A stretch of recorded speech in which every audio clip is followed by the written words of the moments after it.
Please use the link below to get the notes, questions and other videos. Don't forget to subscribe, like and share to others for our daily new videos. Remember, reproduction is divided into two: reproduction in vertebrates and reproduction in human. So today we're going to look at reproduction in vertebrates, so that the next time we start what you call human reproduction. Don't forget to subscribe and also find us on those links, or click the link below, then we'll be able to get all the resources. So in this topic, we are going to talk about fertilization. We're going to talk about internal and external. Those are the types of fertilization. We have ovipary, ovovivipary, and then vivipary. And then we're going to talk about the amniotic egg, then precocial and altricial development. Then parental care will be the last. And then once we finish that, then we'll be done with the topic. So basically what you need to know is, you need to know that diversity of reproductive strategies. Diversity, these are differences among organisms. The role of the reproductive strategies is basically to maximize the reproductive success, to maximize the number of individuals being reproduced, and also those number of individuals to reach the maturity so that they can reproduce again, so that the population of those organisms can increase. So relevant examples will be used. We are saying, what is fertilization? When you talk about fertilization, what does it mean? Fertilization, what does fertilization mean? Is when the haploid nucleus of the sperm, nucleus of the sperm fuses with the haploid nucleus of the ovum to form a diploid zygote. Remember, 23, 46.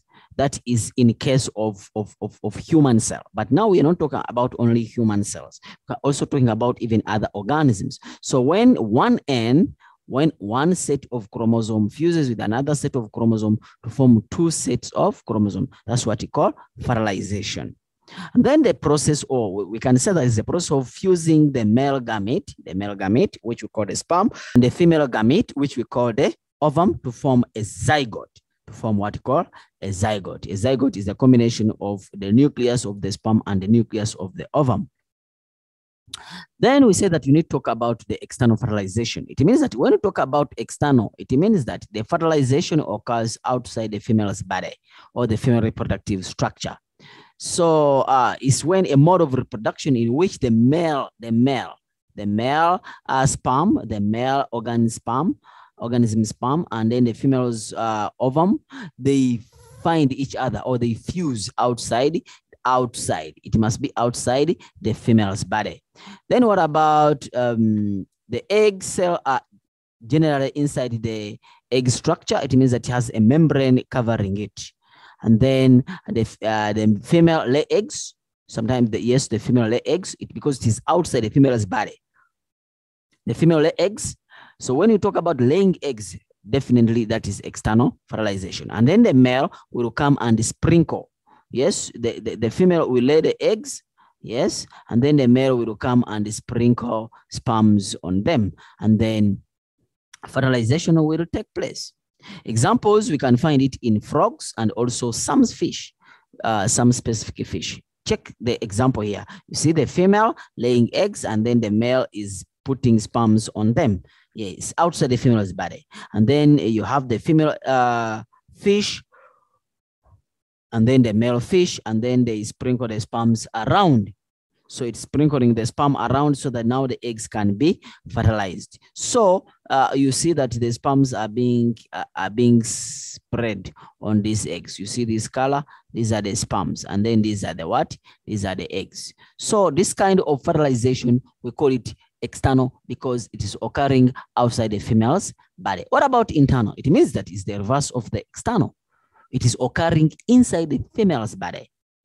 So ovum fuses with the sperm cell inside the female's body. And then in the mammals, copulation. When we talk about copulation in science, it means sex, having sex takes place, and fertilization takes place in the fallopian tube. We call them fallopian tube as its name. When we talk about the fallopian, we mean what we call the oviduct. We don't call them oviduct in exam because ovi means ovum, duct means the tube is the duct of the ovum where it passes, but its name is the oviduct. So that's where fertilization occurs from. And in most reptiles and birds, fertilization occurs inside. Fertilization can occur inside, but the development can occur outside. Yes, like the birds, the development is outside, but fertilization took place inside. What are some of the advantages of having internal fertilization over external? This increases the chance of gametes, the sperms, and the ova meeting each other. And then this creates a great chance of what? Of fertilization. If the sperms are inside a tube, it can move in one direction or a specific direction, and then they're able to meet the ovum. So example is here, you have a cock here and then a hen. The cock brings the sperms here. You see that this is the cloaca of the chicken and the cock. Yes. Now the cock releases the sperms, and then the sperm, they go and they find the eggs and they are being fertilized. So the eggs we eat in most cases, they are fertilized. They have the sperms of the cock. Yes. And then now you have another example is reptiles. Also, the sperms will go inside the reptile, and then either eggs are being laid or eggs will develop from inside. Now, once fertilization occurs, after fertilization has taken place, now the embryo is supposed to develop, what you call the zygote. The formed zygote is supposed to develop. Yes, so we have different ways in which zygote develops. The first mode of development is what called oviparous. Yeah, here the development is outside, and the female or the embryo obtain nutrients from the egg yolk.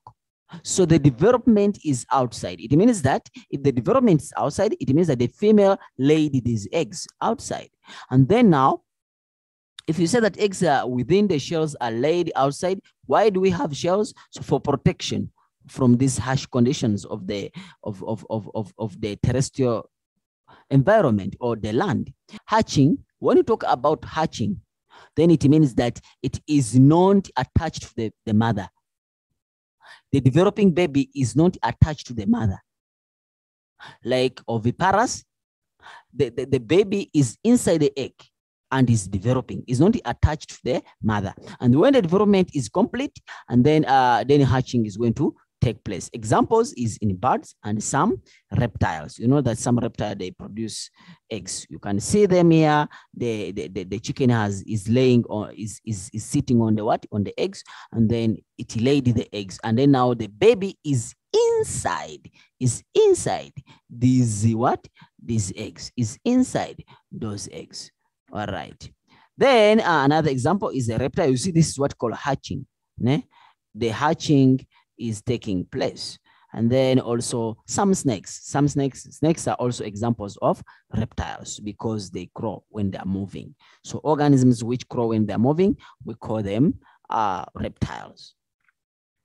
Number two, another kind of development is VV, which means inside. VV means inside. So the development is inside the mother's body. The fetus or the embryo is obtaining nutrients from the mother through the placenta.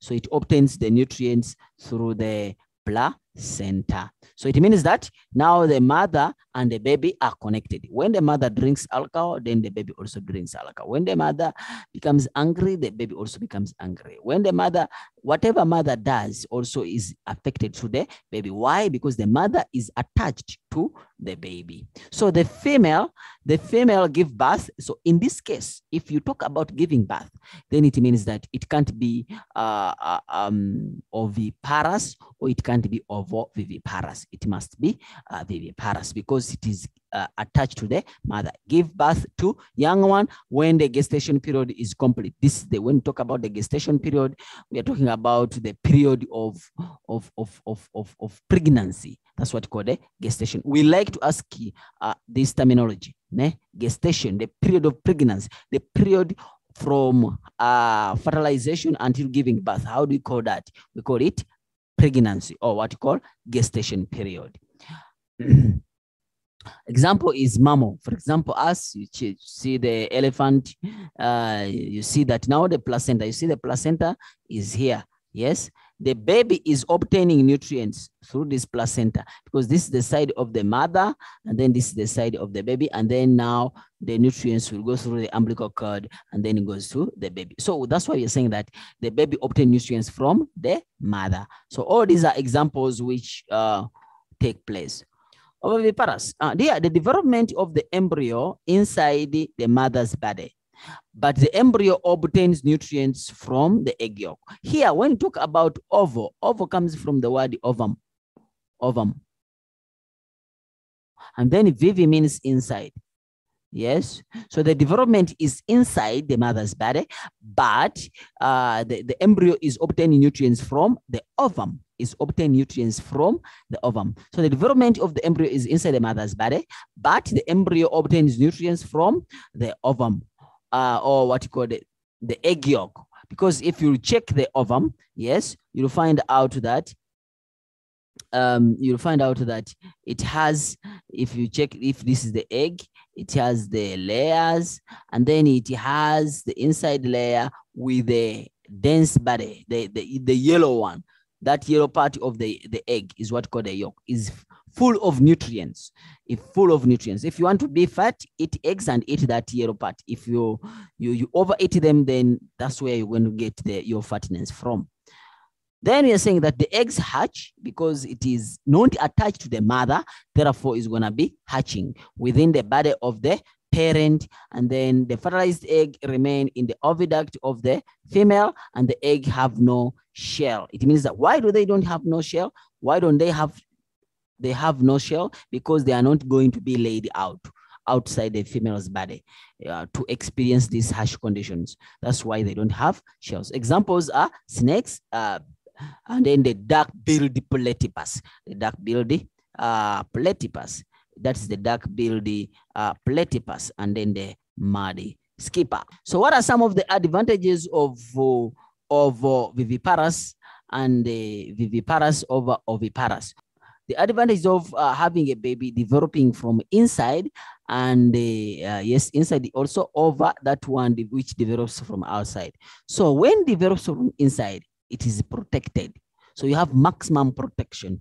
But when you leave them outside, when you go to eat, you are exposing your babies to the predators. And then if you're exposing the babies to predators, then they are going to feed on them. By the time you come back, the babies are not there, or the developing babies are not there. So more protection against outside environment and the predators, you see, basically for protection against the outside environment and the predators, and therefore high chance of surviving until giving birth,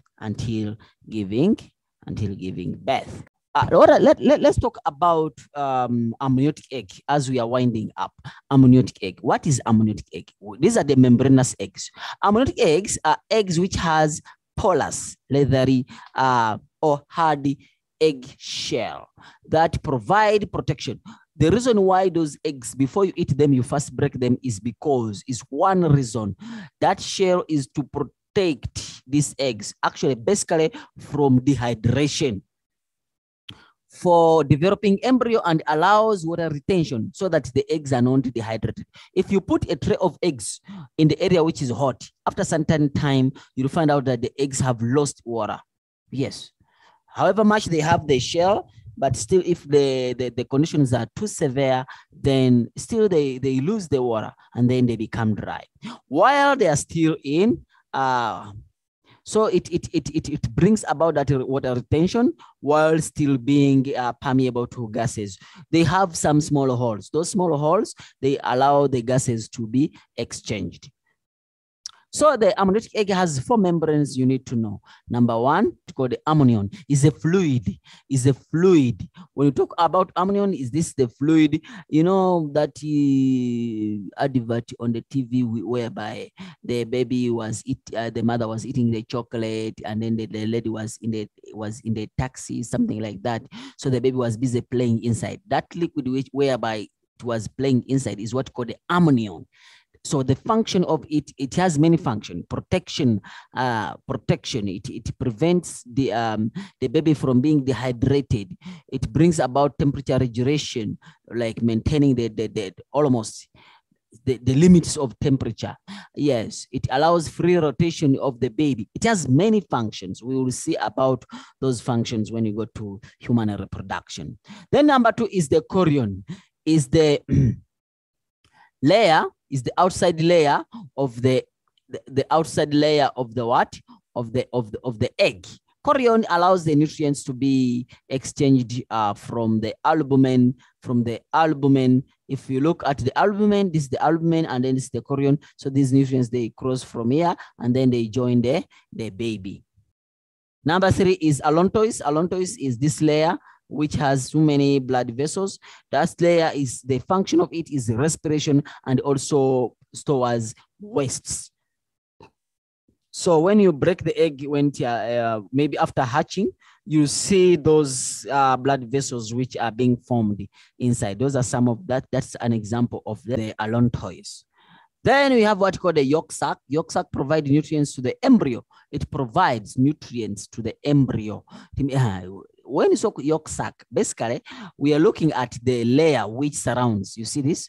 The layer which surrounds the yolk, we call the yolk sac. But what provides nutrients is the yolk, that yellow part of the egg. So the yolk sac surrounds the yolk, and then the yolk provides nutrients to the developing baby. Then these are called extraembryonic membranes. These membranes, amnion, chorion, allantois, yolk sac, we call them extraembryonic membranes. Membranes of the embryo which are extra. That's why we call them extraembryonic membrane. So examples of organisms which have the amniotic egg is we have reptiles, birds, and then animals. Yes, they have sorry, not animals, mammals. Some specific, not all. Yeah, some mammals. So now, after the development of the embryo, now you give birth to these organisms. These organisms, they're either going to be able to walk or defend themselves immediately, and then they look for food immediately, or they won't be able to do that. So those are the two kinds of development after giving birth. So the first one is precocial. When you say precocial, pre means prepared, born prepared. So it is born prepared, meaning that if it's born prepared, it means that the young ones are mature. They are able to move directly, immediately. And then after giving birth or hatching, you see the lion, you see the zebra, you see the chicken, né? They can move immediately after giving birth. Doesn't even take a day. They are able to defend themselves, and then they feed without the parental care. And they have the feathers if they are birds, and then some hair if they are animals. And they're able to fly if they're birds. Eyes are open, they can see. Examples are ducks and peacocks. This is examples from birds, but we also have examples from animals. Yes.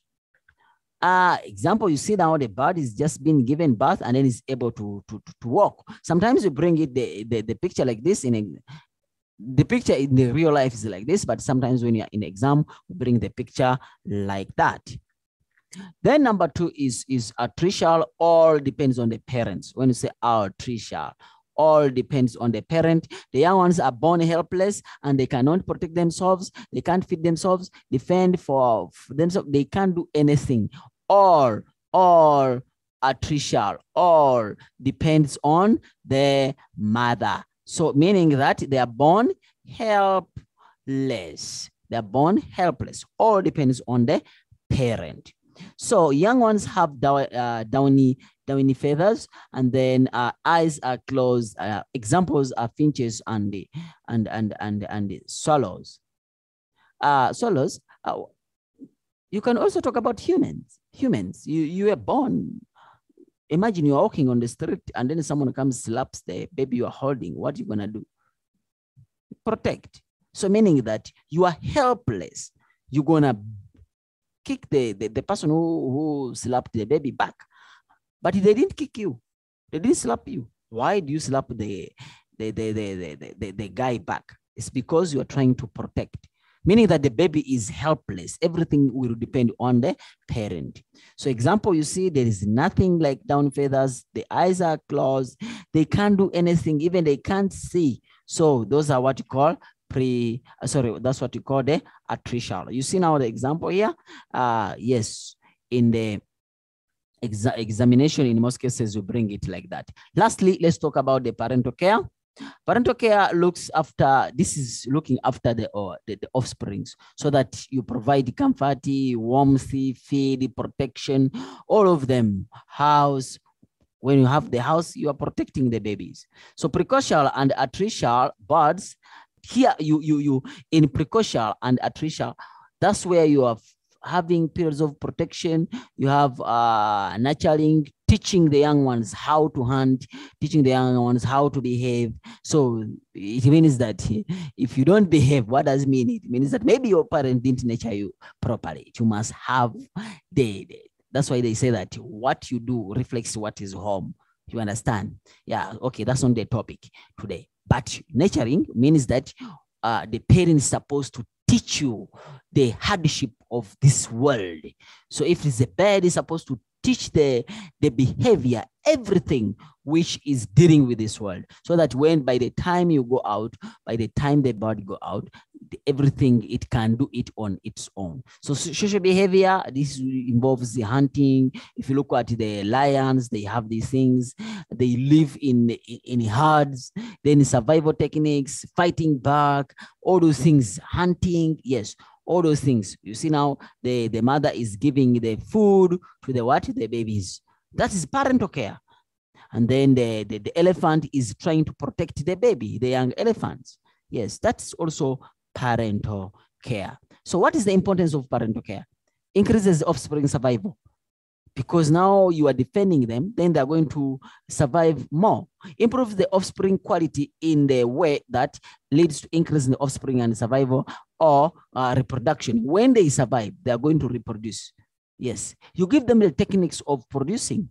Yes, it means that now it will lead to also increase in the number of the offspring because they are reproducing. So there will be increase in the number of offspring. There is increase in the offspring reproductive success. Yes, it means that now because they have the techniques of approaching other organisms, then they are able to reproduce successfully.